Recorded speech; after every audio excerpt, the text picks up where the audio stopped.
कहा जाता है कि ब्रह्मांड की उत्पत्ति ब्रह्मा जी के जन्म के साथ शुरू होती है और जब उनकी आयु समाप्त होती है तब यह ब्रह्मांड भी समाप्त हो जाता है। जहाँ ब्रह्मा रहते हैं उसे सत्यलोक कहा जाता है। जहाँ भगवान विष्णु लक्ष्मी जी के साथ रहते हैं उसे बैकुंठ कहा जाता है। वहाँ पहुँचना ही मोक्ष कहलाता है। आज की इस वीडियो में हम जानेंगे कि बैकुंठ कहाँ है और वह पृथ्वी से कितनी दूरी पर है।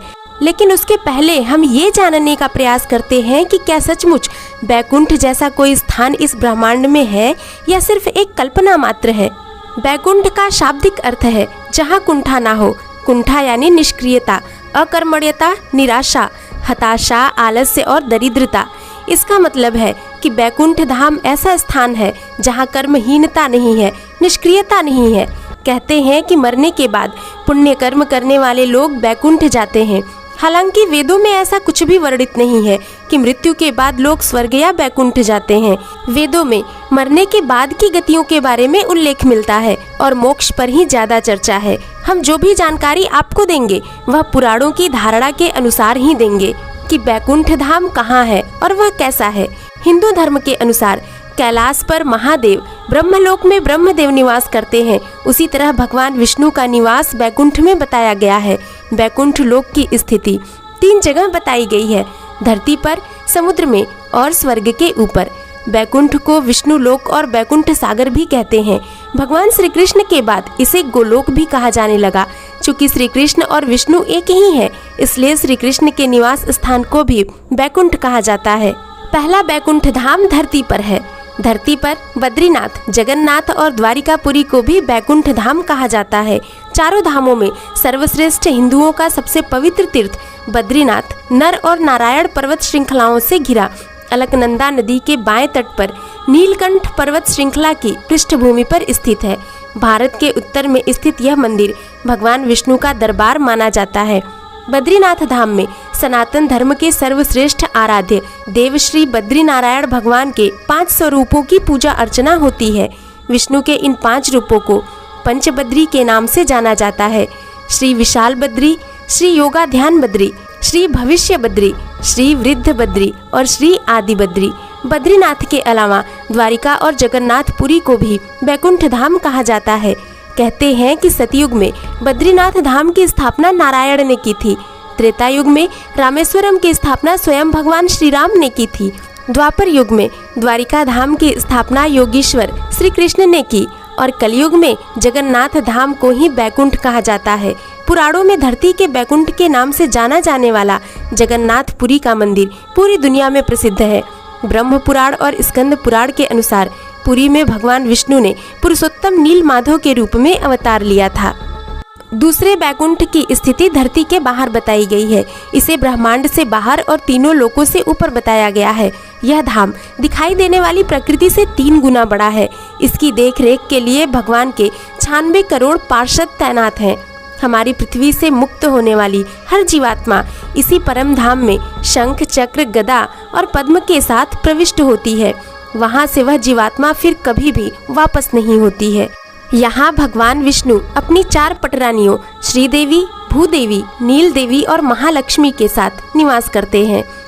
इसी बैकुंठ के बारे में कहा जाता है कि मरने के बाद विष्णु भक्त पुण्यात्मा यहाँ पहुँच जाते हैं। पुराणों के अनुसार बैकुंठ की स्थिति हमारे ब्रह्मांड के परे है। जीवात्मा जब उस बैकुंठ की यात्रा करती है तो उसको विदा देने के लिए मार्ग में समय के देवता, माह के देवता, मौसम के देवता, पक्ष के देवता, उत्तरायण के देवता, दक्षिणायन के देवता, सभी तलों अतल, सुतल, पाताल आदि के देवता, सभी 33 कोटि के देवता पहले उसे पुनः किसी योनि में भेजने का प्रयास करते हैं, बैकुंठ जाने से रोकते हैं। लेकिन जो जीवात्मा प्रभु भगवान विष्णु की शरणागति में होती है उसको ये सभी एक पाद विभूति की अंतिम सीमा तक ले जाते हैं और त्रिपाद विभूति के बाहर प्रवाहित होने वाली विरजा नदी के तट पर छोड़ आते हैं। इसी एक पाद विभूति में हमारा संपूर्ण ब्रह्मांड और सारे लोक अवस्थित हैं। इस एक पाद विभूति की सीमा के बाद शुरू होता है बैकुंठ धाम और एक पाद विभूति के मध्य विरजा नामक एक नदी बहती है। इस नदी से ही त्रिपाद विभूति शुरू होती है जो बैकुंठ लोक है। मुक्त होने वाली जीवात्मा को जब सभी देवता विरजा नदी तक छोड़कर जाते हैं तब वह जीवात्मा नदी में डुबकी लगाकर उस पार चली जाती है उस पार से पार्षदगण उसको सीधे श्रीहरि विष्णु के पास ले जाते हैं। वहाँ वह उनके दर्शन करके परम आनंद को प्राप्त करता है। इस प्रकार त्रिपाद विभूति में ही वह जीवात्मा सदा के लिए स्थापित हो जाती है। पुराणों में इस बैकुंठ धाम का बड़ा ही रोचक चित्रण किया गया है। जहाँ देवराज इंद्र के साथ सभी देवता रहते हैं उसे स्वर्ग लोक कहा जाता है। वहाँ इंसान मृत्यु के बाद ही जा सकता है। सभी लोग इसी अंतरिक्ष में मौजूद हैं, लेकिन उन्हें देखा नहीं जा सकता। ये सभी लोग पृथ्वी से इतनी ज्यादा दूरी पर हैं कि वहाँ पहुँचना संभव ही नहीं है। पृथ्वी से इन लोगों की जिस दूरी का अंदाजा लगाया गया है उसके मुताबिक अगर आज की टेक्नोलॉजी से हम बैकुंठ तक पहुंचने की कोशिश करेंगे तो करीब 12 लाख से 14 लाख सालों का समय लग जाएगा। भगवत पुराण के अनुसार बैकुंठ का स्थान ध्रुव तारे की ओर है। ध्रुव तारे को पोल स्टार भी कहा जाता है क्योंकि पृथ्वी के हर स्थान से यह तारा उत्तर दिशा में ही नजर आता है। पृथ्वी से ध्रुव तारे की दूरी करीब 434 प्रकाश वर्ष है।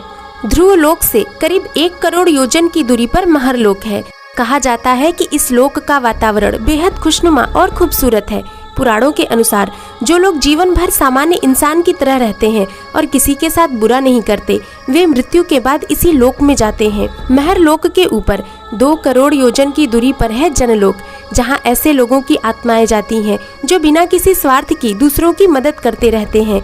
यह स्थान बहुत सुंदर, सुखमय और तेजस्वी होता है। यहाँ जाने वाली आत्माओं को देवताओं के दर्शन भी होते रहते हैं। जनलोक से 8 करोड़ योजन की दूरी पर है तपोलोक, जिसे स्वर्ग लोक का सबसे ऊंचा और श्रेष्ठ स्थान माना जाता है। यही वह स्थान है जहाँ सभी देवता निवास करते हैं। यहाँ जाने वाली आत्माएं देवताओं के दर्शन ही नहीं करती बल्कि उनसे बातचीत भी करती हैं। लेकिन यहाँ जाने के लिए बेहद कठिन परीक्षाओं से गुजरना पड़ता है।